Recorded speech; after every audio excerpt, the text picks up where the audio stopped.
Hello, my name is Santiago Cedillo. I teach grade 8. I am currently teaching math, English, science, history, and social skills.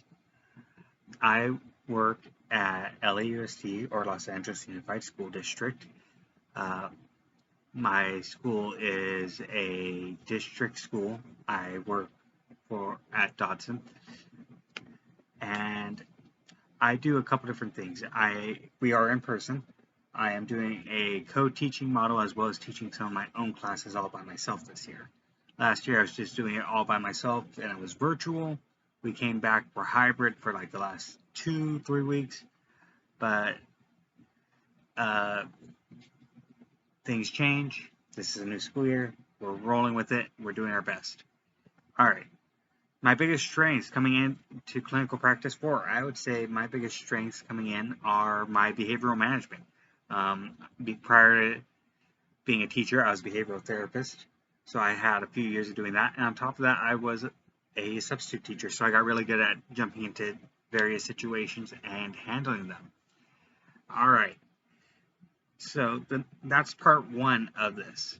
Part two, based on my prior and current experiences and learning, share what I know about special education. So I know that we currently fall under IDEA, which is the current laws that oversee what we do in special education. I understand how we want the least restrictive environment. I understand that we're trying to meet the needs and how we want a free and appropriate public education for every student. I understand all these things. And I understand that this all dates back to a period of time where prior to this, a lot of people didn't have access to a free and appropriate education. A lot of people were denied it or were institutionalized. And that's actually really saddening. And I understand the idea is probably, I think, now 10 years old. And prior to this, there was an older law. Trying to remember the name of it. I can't remember at this moment, but that older law was the first stepping stone towards having people actually be represented in our classrooms with various abilities. And I understand that all these things are necessary.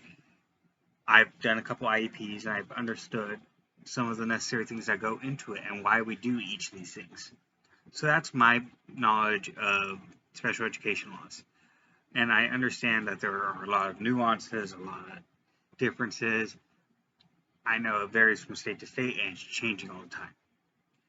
But hopefully that's enough to give you guys an introduction to me, and I look forward to working with each and every one of you this semester.